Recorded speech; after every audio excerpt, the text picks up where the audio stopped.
Ustedes han visto lo que ha pasado en Estados Unidos. Parece que todo ha fallado. El servicio secreto sumamente cuestionado en este momento. El día de ayer, la directora del servicio secreto se ha echado toda la culpa, ha asumido la responsabilidad de lo que ha ocurrido, porque ya de manera común y popular se habla de que el servicio secreto le falló a Donald Trump. Ella ha dicho que asume toda la responsabilidad de lo que ha ocurrido, pero que no va a renunciar.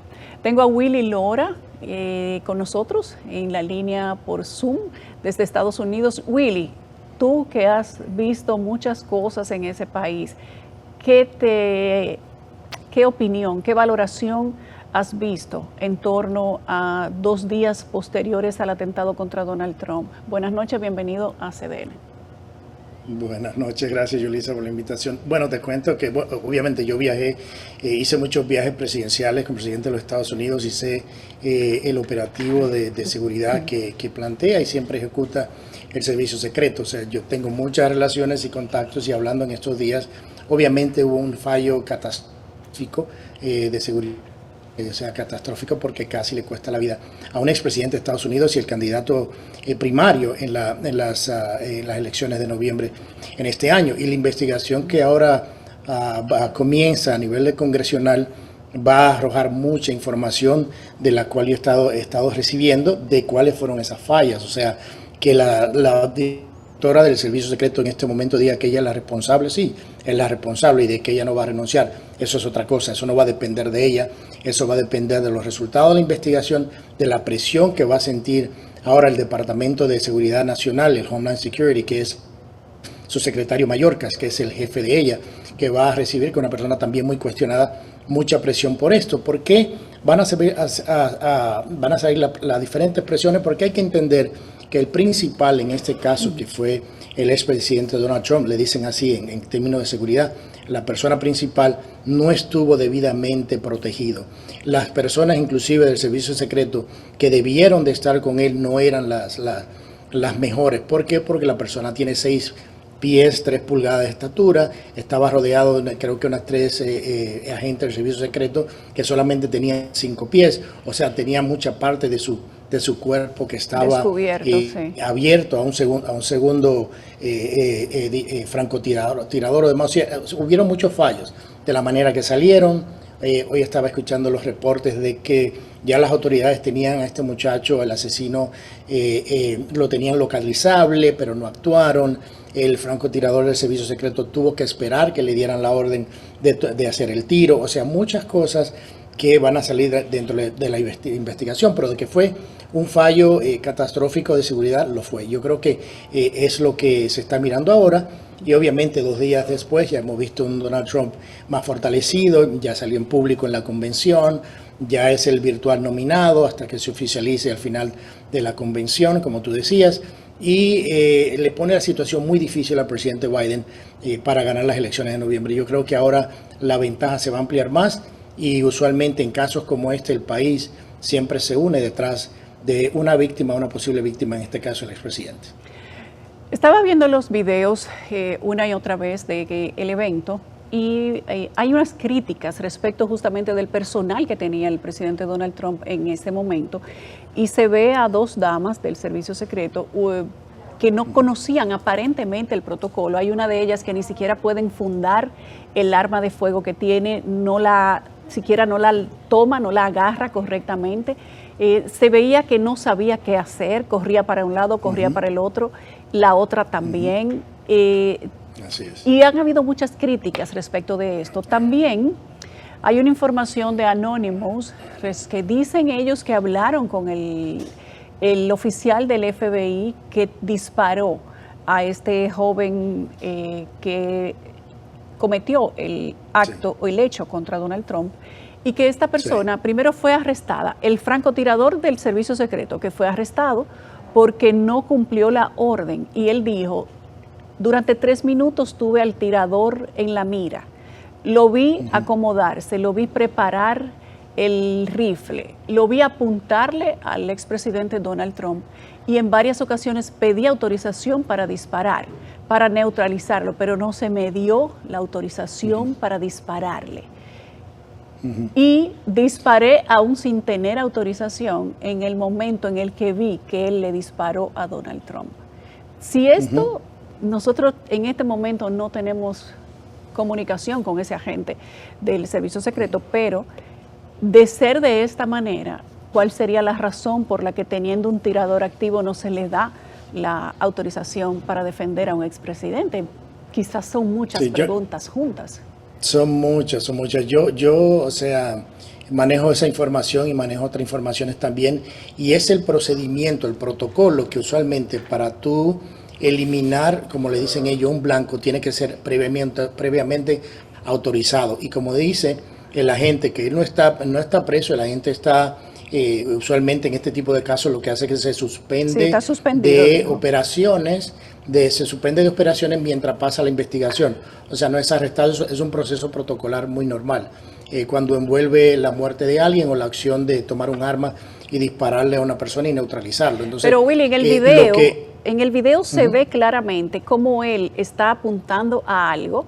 O sea, el video es del presidente Donald Trump hablando y se ven a los oficiales del servicio secreto al lado y se ve que ellos están apuntando a un objetivo, pero no disparan nunca. O sea que quizás esta versión del oficial del servicio secreto es muy creíble porque coincide con lo que uno está viendo en el video.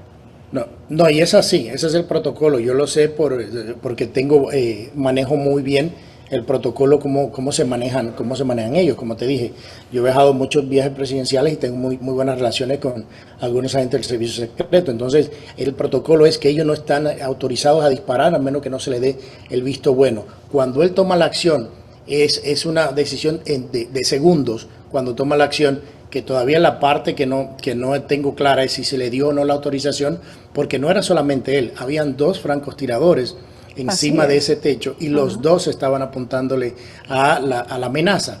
Y es el momento de ese segundo donde no le dieron la autorización aparentemente de hacer ese disparo. Por eso es que la investigación va a ser tan compleja. Por eso es que aunque la directora del servicio secreto dice que no se va, ella se va y se va a ir el encargado que estaba de esa división, porque otras cosas de las que han salido en la investigación es que no le dieron los recursos al servicio secreto suficientes para poder manejar un evento donde había miles y miles de personas como están acostumbrados a llevar el expresidente Trump. Sin embargo, se le dio más protección del servicio secreto a la primera dama que iba para otro evento que primero no es una persona elegida por el pueblo. Sí se tiene que tener su protección del servicio secreto, pero le sacaron, lo que entiendo, personal del servicio secreto de la protección del expresidente Trump para pasárselo a la primera dama. Y por eso todas las disparidades que van a salir en la investigación de que el personal no era el adecuado, como tú decías, es muy cierto, eran tres agentes mujeres del servicio secreto que estaban con él. Y vimos el momento donde no se podía guardar la pistola, a otras se le caían los lentes. O sea, fue una cosa que yo decía, pero Dios mío, ¿qué está pasando aquí?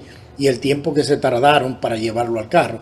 El tiempo que se tardan es porque ellos tienen que esperar que le digan que lo levanten y que caminen los que están alrededor de ellos que están mirando la situación. O sea, automáticamente no lo podían levantar y llevárselo, tenían que asegurarse de que el camino al carro estaba abierto y de que no había otra amenaza en ese momento. Entonces hay procedimientos que se siguen y depende también en el lugar donde estén. Si él hubiese estado en un lugar cerrado, lo hubiesen llevado a la parte de atrás. O sea, todo eso varía mucho, pero sí se cuestiona mucho de la manera que actuó el personal de servicio secreto que estaba ahí en ese momento. Y la pregunta clave de todo esto al final va a ser: ¿por qué no se le disparó con tiempo cuando se tenía la amenaza? ¿Por qué no se dio la orden? Esa va a ser la pregunta al final, porque lo demás, o sea, Trump está vivo para un fin, nació ese día. Se salva porque miró la cara para ver una pantalla y el tiro, cuando se hizo el tiro, le pasó por la oreja y le pegó en la oreja. Pero él se salva de un milagro. Entonces, ¿qué pasa? Eso pudo ser una catástrofe todavía mucho mayor, el asesinato de un expresidente en público, enfrente a todo el mundo, y el servicio secreto con dos francotiradores que lo tenían ubicado y no pudieron, o sea, no le dieron la autorización aparentemente para hacer el tiro, sino que la gente lo tomó en sus propias manos y tomó la decisión. Y esas son las cosas que se van a ver en las investigaciones para cambiar todo el protocolo de protección. Pero sí fue un día muy negro para los Estados Unidos, o sea, que no lo habíamos visto desde Reagan. Y estamos hablando de la excepción. La excepción es que el expresidente Donald Trump está vivo, que el tiro simplemente le atravesó una oreja, lo rasguñó en la cara y él está bien. En el buen sentido de la palabra está bien, porque incluso anda caminando y hablando con todo el mundo y se presentó ayer en la convención republicana. Pero eso no era lo que debía de pasar, con un disparo, con el calibre que tenía el rifle. Para que la gente tenga una idea, las balas de ese rifle son del tamaño, por ejemplo, de mi dedo índice, para que usted sepa lo que eso iba a causar cuando impactara en la cabeza, en el cerebro de esa persona. Los pedazos de la cabeza tal vez iban a volar. Y iba a quedar, Willy, todo esto que estamos hablando ahora, miembros del FBI que no sabían ni cómo guardar el arma ni agarrarse los lentes, que no cubrían la totalidad de la persona, de la figura que estaban defendiendo, los otros que tenían al tirador por 3 minutos en la mira y nunca dispararon, el servicio ineficiente, que el tirador subió por la misma infraestructura donde estaba la policía. O sea, ¿cómo iban a quedar todas estas preguntas si Donald Trump hubiera muerto? Eso es una, te puedo decir desde ahora que va a ser una de las investigaciones históricas más grandes que van a hacer en Estados Unidos, porque no solamente eso, esta persona se vio subir, hay videos de él subiendo, la persona gritándole a la policía que la persona iba subiendo con un arma de fuego, y tú te preguntas, o sea, ¿qué pasó? ¿Dónde se cayó? Yo entiendo, según uno de los reportes que me dieron, de que la policía lo vio y lo trató de enfrentar, o trató le estaba llamando, lo intentó de enfrentar, y él apuntó hacia los policías se agacharon y es cuando él hace los disparos. Es lo que entiendo según reportes no confirmados, eso saldrá dentro de la investigación. Pero los fallos fueron muy grandes, desde la policía estatal, la policía local, el servicio secreto, que al final es el máximo responsable de cuidar la vida del expresidente Trump y de asegurarse de que los perímetros estén seguros.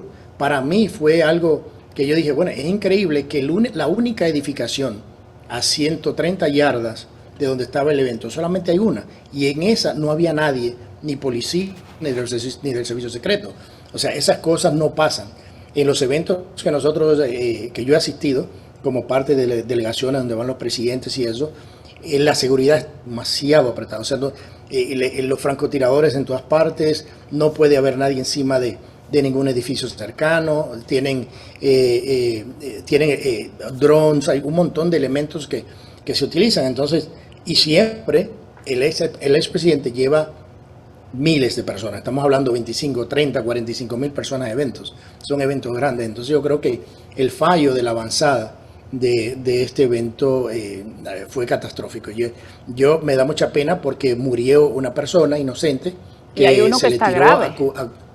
Hay 2 que están graves, 2 que están heridos, y esta persona que muere porque se vira a abrazar a su familia y a protegerlo de los disparos, y a él que se le pega un disparo en la cabeza y lamentablemente murió. Entonces es un evento trágico, y yo creo que va a pasar a la historia como eso.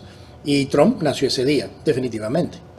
En el mismo día del evento, varias personas, evidentemente del bando contrario, decían que esto era un montaje y que esto se había planeado por parte del equipo de Donald Trump para ayudarle a ganar la presidencia. ¿Cómo se vio eso allá, acabando de tener un intento de magnicidio?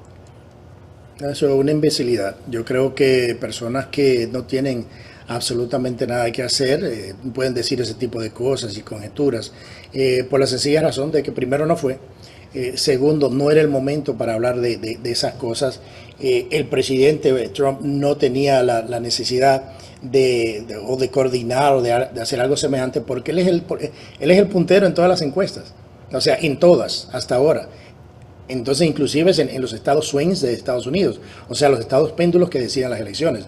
Entonces, no creo que él o su gente iba a coordinar algo así. Lo que pasa es, Yulisa, es lo siguiente: la desesperación, y como tú decías anteriormente, por la polarización política, ha llegado a puntos que nunca lo habíamos visto. No, o sea, yo tengo, como tú sabes, 30 y pico de años en Washington. Yo he vivido ahí, he viajado con ellos, he estado dentro de la política interna de Estados Unidos, y lo que ha pasado en los últimos 4 años en términos de la persecución política, porque no es otra cosa. Yo creo que nosotros como medios fallamos en ponerle énfasis a lo que es eso, o sea, cosas que nosotros vemos y criticamos de países como Nicaragua, Cuba, Venezuela, o sea, de crear documentos, falsificar evidencia, fabricar correos incorrectos para justificar espionaje, hacer 2 juicios políticos con evidencia pagada por el partido contrario, tener 50 ex agentes de inteligencia, firmar un documento que la computadora de Hunter Biden era una propaganda rusa cuando fue totalmente cierta lo de la computadora. O sea, un montón de cosas para ingerir, primero, en las elecciones presidenciales de Estados Unidos, y segundo, una persecución política que hasta vimos que esta semana, a horas después del atentado, la jueza federal de la Florida desestimó el juicio completo que se le había traído al expresidente Trump por los documentos clasificados de Mar-a-Lago, cuando ella dice que el mismo fiscal especial fue ilegalmente puesto y es inconstitucional, porque no existe un mandato para crear una oficina hasta ahora de un fiscal especial para hacer ese tipo de investigaciones. Entonces, ¿qué es lo que pasa? Este mismo fiscal también, ya la Corte Suprema le revirtió un caso unánimemente 9-0 por la cantidad de corrupción en el proceso de procesar, o sea, en el momento de procesar estos casos. O sea, se pusieron personeros a buscar cargos y a construir y a fabricar cargos para tratar de parar la candidatura de Donald Trump. Lo trataron de llevarlo a la bancarrota, de quitarle los negocios. O sea, todo lo que nosotros le hemos criticado a muchos países de la región de ser tercermundista y todo eso se está aplicando en Estados Unidos, claro, lamentablemente. Claro. Entonces, ese es el gran problema ahora que tenemos como país moralmente, de que no podemos decirle a ningún otro país ni criticarlo en términos de la justicia, en términos de injerencia política en las elecciones presidenciales y en términos de utilizar las agencias del gobierno para perseguir tus adversarios políticos. Y eso es grave. Y yo creo que se ha tenido un impacto y va a tener un impacto muy fuerte en lo que ha sido básicamente los pilares de la democracia de los Estados Unidos. Willy, concomitantemente con todo eso que has dicho y de manera conexa, las instituciones que han atropellado a Donald Trump, tal como lo han dicho su equipo de campaña, como lo han dicho sus asesores y como lo ha dicho él mismo, que le allanaron su casa para que luego el expediente se determinara que no tenía posibilidad de tener asidero jurídico en un tribunal, que según ellos han dicho le ha perseguido, que le han utilizado lawfare para tratar de evitar que llegue a la Casa Blanca. Esas instituciones, una de ellas es el FBI. Es el mismo FBI que va a investigar este atentado contra el expresidente Donald Trump y que aparentemente como que minimizó un poco la cosa el mismo día del intento del magnicidio. ¿Qué se dice en Washington respecto de si tiene el FBI la confianza suficiente de la gente para asegurar que esta va a ser una investigación sin vicios de legalidad? Yo creo que ese es un gran cuestionamiento. Lamentablemente la gente no cree en el FBI, que ha perdido mucha credibilidad, porque fueron la agencia que se ha ocupado, y no porque lo digan gente de su campaña, no porque te lo esté diciendo yo, te lo digan otra gente, las evidencias están ahí. Esa ha sido una agencia que falsificó documentos. La famosa foto de los documentos clasificados en el piso de la casa de Donald Trump fue una foto que ellos fabricaron, papeles que trajeron de otro lado, tomaron la foto, la filtraron a los medios. O sea, ese tipo de comportamiento ha dado mucho de qué hablar de la agencia. Y obviamente, recordemos que James Comey, que fue el director del FBI cuando Trump era presidente, salió de una reunión clasificada con el presidente e inmediatamente mandó un correo a un amigo del New York Times para que publicara una información que generara una investigación de fiscal independiente en contra de Donald Trump y el cual él salió exonerado. Entonces no es desde ahora, sino desde antes de que llegara a ser presidente, que esta agencia, al igual que otra agencia de inteligencia, han estado involucrados en el proceso de detener a Donald Trump y también de coartar en cierta manera la libre expresión. Porque recuerda que Twitter, hasta que no lo compró Elon Musk, nosotros no teníamos idea de que Twitter era una herramienta de redes sociales que estaba censurando la narrativa oficial, tenían una división completa para hacer eso, que tenían elementos del ex FBI, agente del FBI, de inteligencia del Partido Demócrata. El gobierno pagó 3 o 4 millones de dólares a Twitter para todo eso. Recordemos que nos enteramos de todo eso cuando compra Elon Musk por 44 mil millones de dólares a Twitter, y salen los Twitter Papers, los Twitter Files, sí.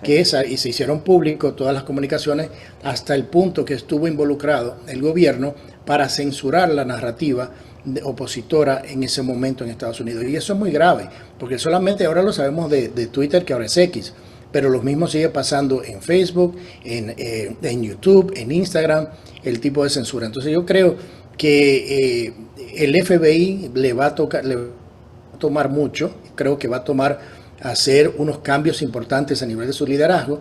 Yo creo que de llegar a una administración Trump se nombrará un comité bipartidario, incluyendo otros líderes del sector privado, para reformar el liderazgo del FBI, al igual que el Departamento de Justicia, porque ambos han estado altamente comprometidos políticamente en los últimos 4 o 5 años, algo que yo en mis años en Washington nunca lo había visto. Yo lo más que había visto en ese sentido fue cuando Eric Holder, el ex secretario de Justicia, lo llevaron lo llevaron al Congreso, no quiso testificar, se negó a ir y lo llevaron en desacato y nunca cayó preso. Y de eso sale porque en esa administración estaban enviando armas automáticas a México, a los carteles, y un agente federal de la frontera murió con una de esas armas y ahí se descubrió todo eso. O sea que no es desde ahora, pero en los últimos 4 o 5 años las cosas se puso en Estados Unidos a ese nivel que la confianza es casi nula. O sea, se ha pedido la renuncia del secretario de Justicia, se ha pedido la renuncia del director del FBI y se necesita hacer un cambio importante para que el país pueda tener confianza en una agencia que se creyó en ella mucho tiempo, pero que lamentablemente se politizó hasta un punto que los mismos agentes en las investigaciones de la colusión rusa, que fue un invento y pago por el Partido Demócrata, que dijeron estos agentes que tenían una y otra manera de impedir de que el expresidente Trump llegara a la presidencia. Entonces ya eso venía desde antes y ha sido muy problemático, y lo que hemos visto en los últimos días es el resultado de esa polarización que está viviendo el país, y mucho de ello empujado por los medios que no han hecho el trabajo que tú y yo podemos hacer de fiscalizar y tener pensamiento crítico a este tipo de cosas, y que la venían haciendo con toda impunidad. ¿Cómo se llegó hasta aquí? Porque quizás esto empezó hace más que los 2, 3 años o 4 que nosotros tenemos dándonos cuenta. Cuando el caso de Eric Holder y el agente que murió en la frontera por un arma que era de factura estadounidense y no se suponía que tuviera de manera ilegal cruzando la frontera de México, se pensó en aquel momento que esto iba a traer una investigación tan fuerte que se iban a rodar las principales cabezas, pero eso no sucedió. Luego de eso ya han venido sucediendo otras cosas, el descrédito del FBI, hasta el punto en el que hoy estamos, en el que ese mismo FBI, en el que mucha gente no cree que va a ser la investigación del intento de asesinato del presidente Donald Trump. Pero, ¿quién está por encima de eso para determinar o para clasificar equipos o supervisar que esto se haga apegado a las normas correctas que definen al FBI? Tiene que ser una comisión independiente. Yo creo que no se le puede dejar al FBI y al Departamento de Justicia que se investiguen ellos mismos, porque ya sabemos cuál va a ser el resultado.